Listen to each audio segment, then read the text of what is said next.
Ghana. I love the culture. I love the people.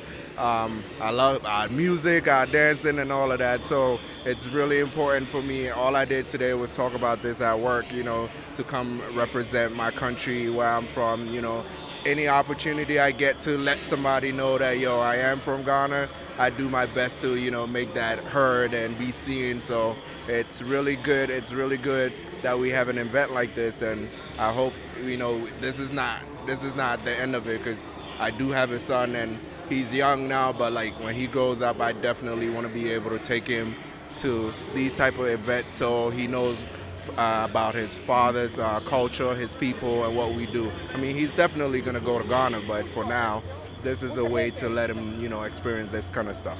Usually they don't play around here. They play in New York or Philly or whatever, so it's great to have the opportunity to see them come to D.C., in the D.C. metro area where I actually live. So, I wasn't going to miss this for the world. It's a very great, and I'm happy to be here. This is the first time, this is the second time that I've been in States, but this is the first time being in Washington.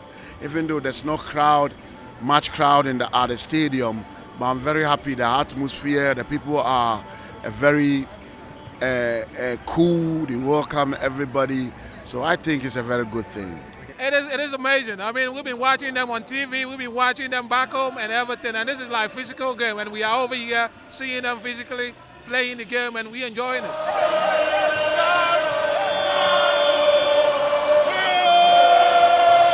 I seem to be the lone Canadian fan surrounded by a big crowd of Ghanaians. So I'm having a good time nonetheless. The match has been good so far. Canada scored first, and so there was a lot of enthusiasm. It quieted the crowd for a while. I was quite happy. I was the only one cheering. And then Ghana scored right before halftime. And so then the crowd went wild, and of course, I was a little disappointed.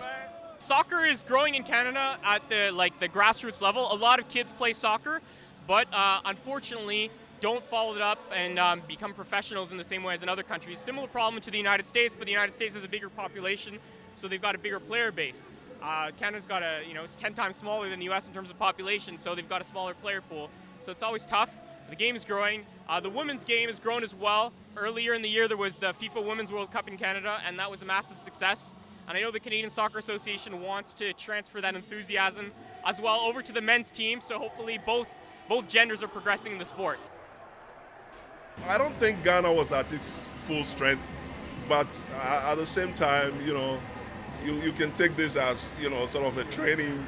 If you take it as a training sort of a game, then it's okay. At least the boys showed up. The coach was able to try some new players here and there. There are so many of us here.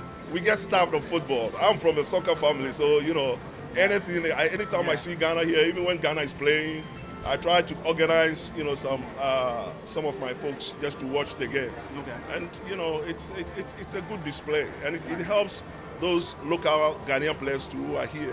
When these guys see them playing and things, they know that, oh yeah, this is a soccer country. I mean, it creates more opportunities for some of the up-and-coming Ghanaian families here too. Right. But they are young guys too, get into the game too as well. So I think it's a good thing. We never thought that Canadians will put up such a fight.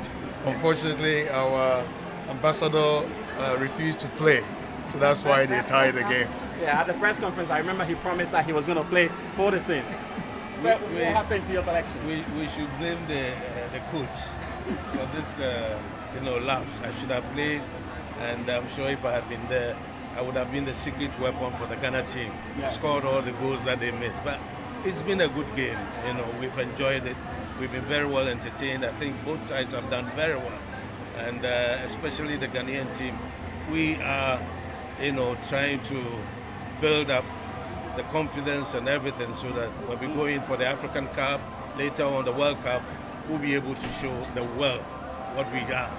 They are our national heroes and our national pride, and you've seen it on the field this afternoon. Thank you very much. Yes.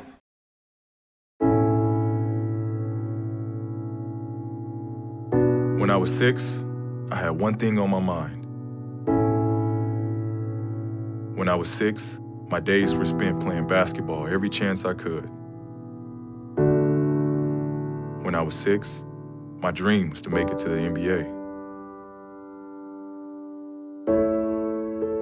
When I was 6, my mom had a stroke. I'm Paul George, and I want you to learn the signs of a stroke fast. F-A-S-T. F, face drooping. A, arm weakness. S, speech difficulty. T, time to call 911. Because the sooner they get to the hospital, the sooner they'll get treatment. And that can make a remarkable difference in their recovery. Protect the ones you love. Spot a stroke. F-A-S-T. Fast.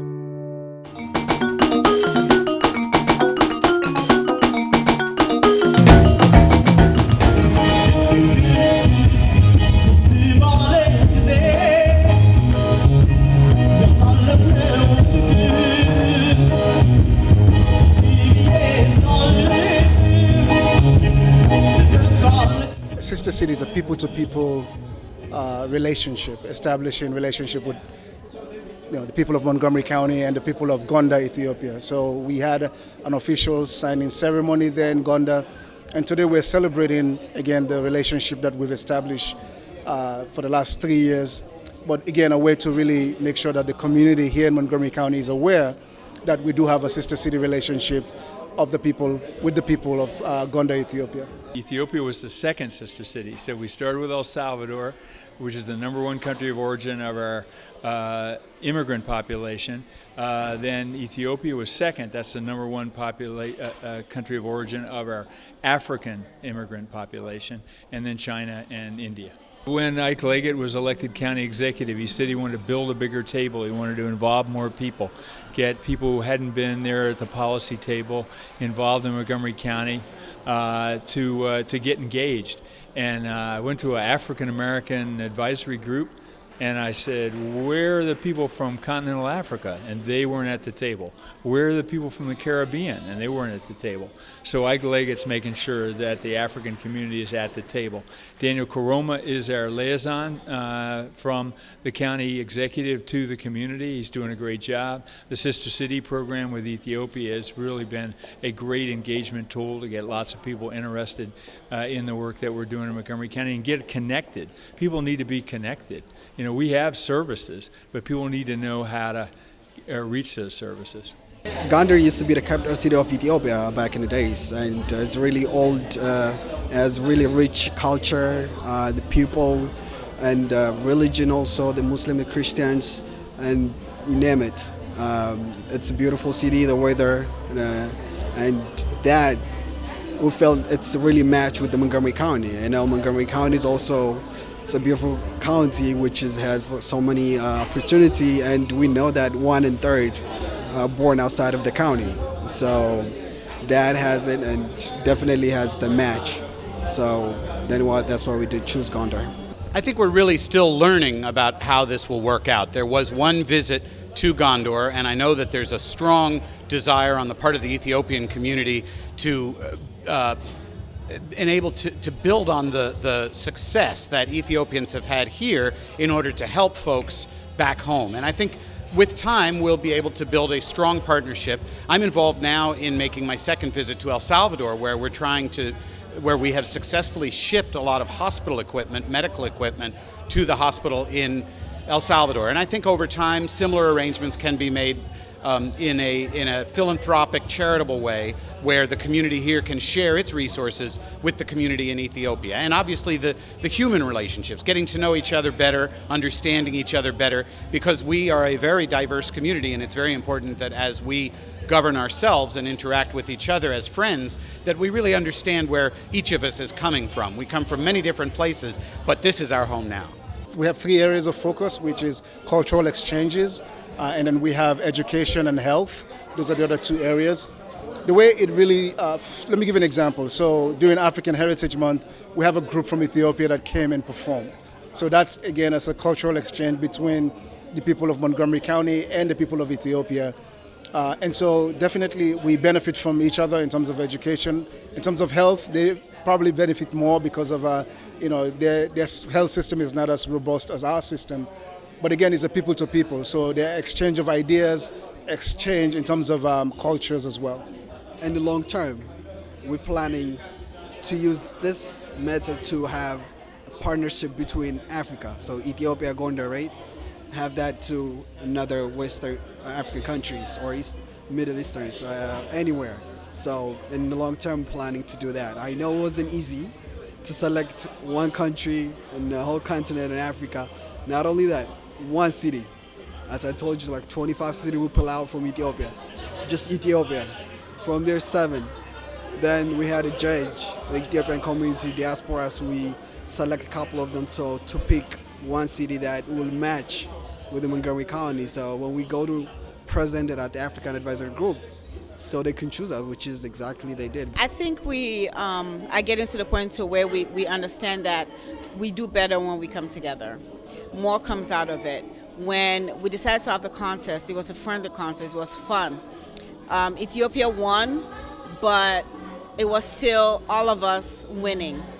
And we're still working towards helping another country have a sister city relationship with, even if it's not Montgomery County, but maybe Rockville, to come up, somewhere within the county itself, having a sister city relationship. So I think we're getting to the point, we're not there yet, but we'll get to the point where we see that the more we work together, the more we're cohesive, and the more we push our collective agenda forward, the better it is for us as a continent. What we're seeing now is a new narrative around, the African diaspora, a new narrative around the continent itself.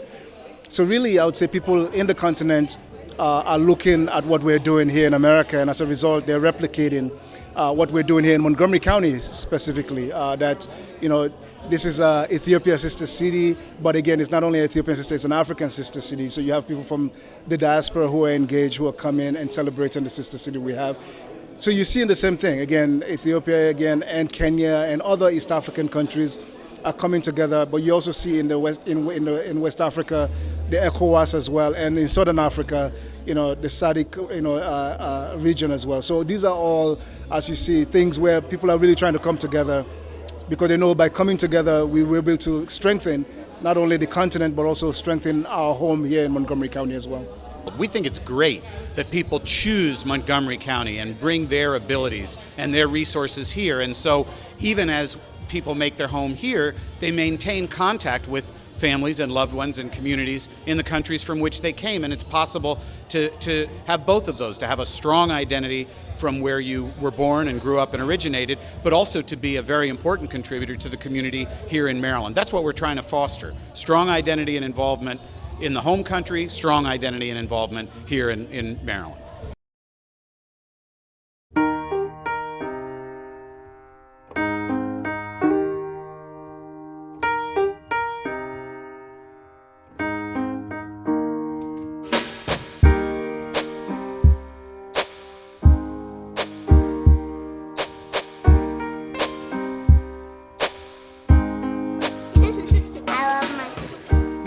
Doesn't see race.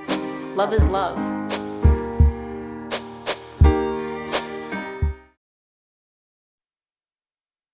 Oh! Checking your fantasy league? Nah, just my 401k statement. Nice. Where'd you find the money for that? I just been saving a little every month. I can't seem to save anything. Well, what about all this? What about the money you're spending? What money? It's gone before I can get my hands on it. I got a pizza for a Todd.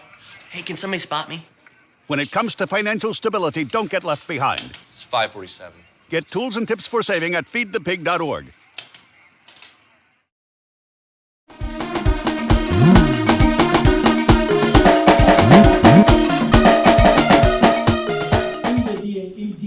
Volunteered to work with our office. This town hall was really prompted by the mayor's vision for greater community engagement, being able to connect more with the communities, being able to engage them and listen to more of their concern when it comes to some of the priorities that the mayor is pushing, including public safety, homelessness, affordable housing, jobs and economic development. So what we wanted to do was we took that sort of a concept and we say, well, since our commission meets every Wednesday, or the first Wednesday of each month, and it's usually just the commissioners, so I said, well, why don't we do something, open it up a lot more, invite community members to come in, invite community leaders, nonprofit organizations, students, professionals to come in this rare occurrence to hear more about concerns they may have, how can we better work together, what new ideas they may have to they may contribute to the office, the commission, and to support the mayor's ideas and vision when it comes to those things that I mentioned earlier. So it was really prompted by the need to touch more the African community, reach out more and find out who they are and what challenges they may be facing. This program today was a great success. We've never done anything like this before. And doing it for the very first time in partnership with the commission and having about, 100 people show up, to me it's a great start. We just have to keep doing it. Well, we had a lot of different comments that talked about really engaging the community. That is, how does the Commission and the Office of African Affairs reach out to the community, and how does the community then give back? That was a particular issue. Another issue was one of resources. How does the community access resources if they don't know about the resources? How does the community access the Office of African Affairs or access the Commission on African Affairs? Another issue that came up has to do with, which I think was very interesting, cultural dynamic, meaning that people from the continent who come here have different perceptions about expectations. For example, the police, right? In many of the countries we come from, the police are a malevolent force and not a benevolent one. So if a police officer approaches a citizen who's from the continent, their primary reaction may be to run away, and that will cause problems. So it's also about understanding the cultural dynamics, issues of language access, issues of being comfortable with the existing culture. In America, the voting bloc moves policy and brings attention to specific issues that affect the voting bloc. So we need our African community members who can vote to A, vote on the issues, to B, come to these sorts of town halls, come to our monthly meeting, to come to the hearings that happen throughout the year, testimonials that are necessary from them to come as a block and be visible. So when you are visible, then policymakers say, oh, I have a constituency that I am accountable and responsible to. If you do not come out, even if we have numbers, those numbers won't pan out.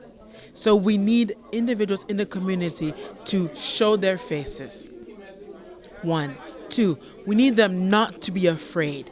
Even if you're not a citizen, there are many events that occur where we need a physical presence. We may need you to sign a petition. We may need you to come to a hearing. We may need you to come to an event. We may need you to come to a town hall. We may need you to volunteer for an event. You may not be a citizen, but you're present. And we need that physical presence to come and just say en masse, we are here. The fact that we have a full house says that A, people exist, but most importantly, people are engaged. Because if you have a large population, but they're not engaged, nothing happens. So it's very hopeful. And there's a lot of passion here tonight. We need that passion to sustain itself and not just come and then die out. We filled this place on a Tuesday night, right? Which means that we are hungry for action. We no longer want ghost commissioners. We no longer want positions that advocates fight for and then you switch up on us, right? We are looking for folks like them who can do more. So how will I rate them poor? They can do better. The good thing about being poor, a rating of F is that you can move up, right? So that's the wonderful thing that we're expecting them to move up. It's good that we are being challenged by those that we serve to make sure that they push us to do more and come back with better ideas, better programs, and better ways to serve them.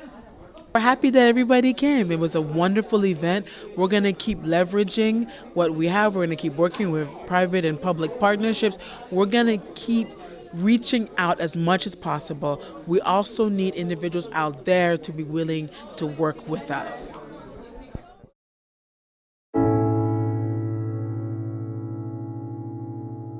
When I was 6, I had one thing on my mind. When I was 6, my days were spent playing basketball every chance I could. When I was 6, my dream was to make it to the NBA. When I was 6, my mom had a stroke. I'm Paul George, and I want you to learn the signs of a stroke fast. F-A-S-T. F, face drooping. A, arm weakness. S, speech difficulty. T, time to call 911. Because the sooner they get to the hospital, the sooner they'll get treatment. And that can make a remarkable difference in their recovery. Protect the ones you love. Spot a stroke. F-A-S-T. Fast.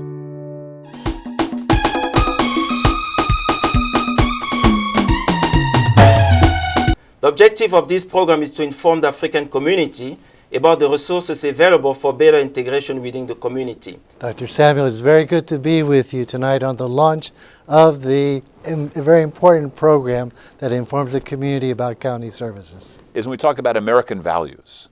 Within the African immigrant community, it's American values, much more than the native-born community, white, black, whatever. We look at family structure. We look at low incidence of crime, much lower than native-born Americans.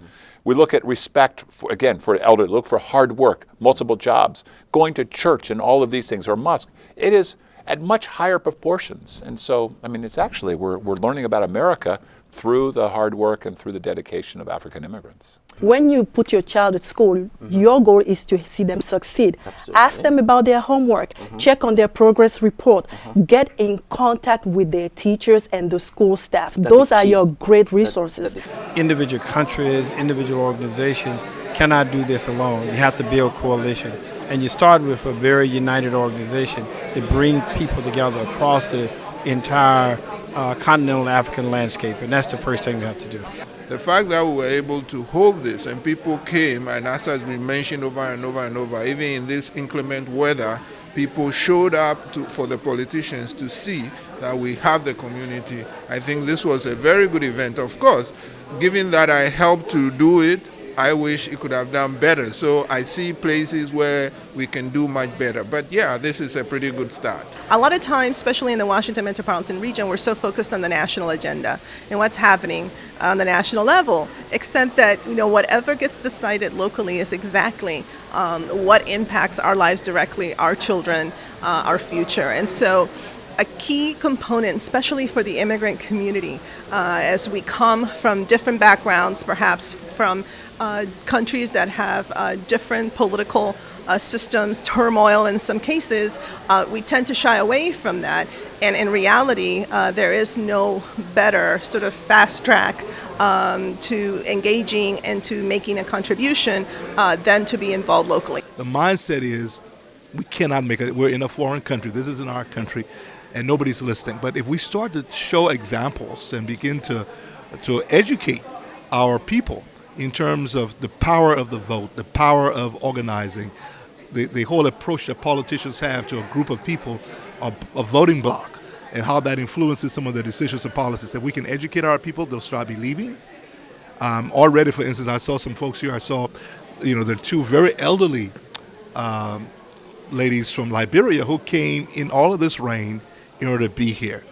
And I was surprised, and in part because we're talking about this, and they begin to understand, you know, we may be old, we may be from Africa, we really don't understand this American thing much, but we can make a difference. And so I'm very hopeful the more we talk about it, the more we educate, the more our people get involved. You're in America, this is a democracy. We live here, we pay taxes. It's our role it's our responsibility to get involved and to get engaged. And so that's why from here, we have to just knock down those barriers. No, it's not as hard as you think. Here's what you say, here's what the county council does, here's what your congressman does, here's what we can impact if we organize, and just let them know that there's real benefits and there's consequences if you don't. We have very similar problems, Latinos, Africans, people from Asia, from the Middle East. We all came to this country leaving everything behind, our culture, our language, our food, everything, and we came to this country to learn everything from zero.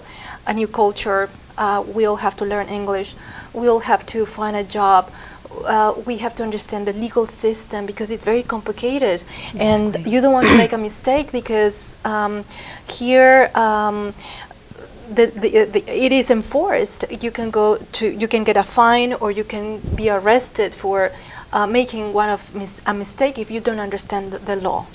If it's an interview, you better believe the African's going to be on time. If it's a doctor's appointment, they're going to be on time. If it's something very important, there's what they call black people's time.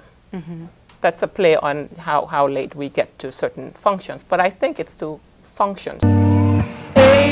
We're here at Fest Africa 2015. Come with me, let's go check out some of the food, vendors, and the music. Welcome to Fest Africa! Fest Africa is a celebration of African culture and heritage. It's a time when we come together to show the state of Maryland and all residents and all visitors about African culture, just a taste of the continent. How are you, Portia? I'm good. What brings you here to Fest Africa today? Actually, what brought me here is I'm actually a part of a group, and they basically advertise this festival online, and so I decided to come down here. I've been living in DC now for about 2 months, just moved out here, so I figured why not come down here and just have a little bit of fun on a Sunday, right after church. Listen, the energy here is like none other. The energy you get at Fest Africa, you don't get it anywhere else. It's the right energy, the great energy, it's the best energy. We meet to discuss issues ranging from education, health, civic engagement, social justice, you name it. If you have an issue in your community that you feel needs to be addressed by the county, come to us, bring the issue to us. We will take that issue to the county executive and see what can happen. Montgomery County has become a welcoming place for Africans, and know that, there's opportunity for everyone to succeed here in Montgomery County. By celebrating ourselves, it's when we celebrate ourselves first that the world celebrates us. So it's one thing to face your challenge, but at the same time we need to celebrate our beautiful quality as people. አንቺ በእኛ አጨክኝምና እስኪ አውርጂው እስኪ አዝንቢው ለኛ ዘኝልንና እስከ መቼ ድረስ ስናይ እንኑር የተሰቀለ ዳመና እስከ መቼ ድረስ ስናይ እንኑር የተሰቀለ ዳመና. It's very exciting for everybody to get together and celebrate this terrific new thread in the garment that is America. We want people to know about our culture. We want people to understand who we are. We want people to enjoy the great things that our culture have to offer. And it's important because it promotes dialogue, it promotes community development, it promotes community engagement, which is what the May is all about. To end this segment, I like to quote Henry Ford, who once said, "Coming together is a beginning. Keeping together is progress. Working together is success."